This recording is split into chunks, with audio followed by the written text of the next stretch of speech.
कहानी का नाम घाटी की चीख।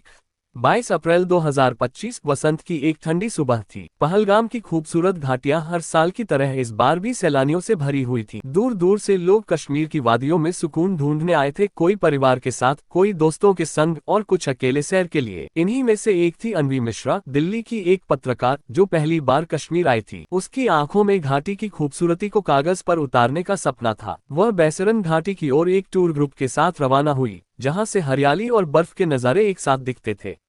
लगभग दोपहर के समय जब टूरिस्ट बसें बैसरन के पास रुकी थीं, तभी अचानक गोलियों की आवाज गूंजने लगी। कुछ पल में ही वो स्वर्ग सी घाटी नर्क में बदल गई। 3 नकाबपोश आतंकवादी घात लगाकर आए और अंधाधुंध फायरिंग शुरू कर दी। लोग चीखते, दौड़ते, मदद के लिए पुकारते, मगर आतंकियों को न तो बच्चों की चीखें सुनाई दी, न महिलाओं की गुहार। महज 10 मिनट में 26 निर्दोष लोग मारे गए और 20 से ज्यादा घायल हो गए। अन्वी को भी एक गोली लगी, लेकिन किस्मत से वह जिंदा बच गई। बाद में अस्पताल में होश में आने के बाद उसने जो बताया वो दिल दहला देने वाला था। मैंने एक माँ को अपने बच्चे को ढाल बनाते देखा, एक पिता को जख्मी होते हुए दूसरों को बचाते देखा। वो कोई हमला नहीं था, वो इंसानियत पर हमला था। हमले के पीछे अंसार गजवत उल हिंद जैसे आतंकी गुटों का हाथ बताया गया। इन आतंकियों का उद्देश्य केवल दहशत फैलाना नहीं था, बल्कि भारत की धर्मनिरपेक्षता और एकता पर चोट करना था। उन्होंने जानबूझकर हिंदू तीर्थयात्रियों और पर्यटकों को निशाना बनाया। घटना के बाद पूरे देश में शोक की लहर दौड़ गई। सोशल मीडिया, न्यूज चैनल्स और हर गली मोहल्ले में बस एक ही सवाल था, कब तक। प्रधानमंत्री ने इस हमले की कड़ी निंदा की और सुरक्षा एजेंसियों को कठोर जवाबी कार्रवाई का आदेश दिया। वहीं पाकिस्तान से संचालित आतंकी गुटों पर अंतर्राष्ट्रीय दबाव भी बढ़ने लगा। लेकिन इस पूरे दर्द के बीच कुछ कहानियां उम्मीद की भी थीं। एक मुस्लिम टैक्सी ड्राइवर यूसुफ मीर, जिसने गोलियों के बीच 5 पर्यटकों को अपनी गाड़ी में भरकर अस्पताल पहुंचाया। मीडिया ने जब उससे पूछा, आपने अपनी जान जोखिम में क्यों डाली, तो उसका जवाब था, वो मेरे मेहमान थे।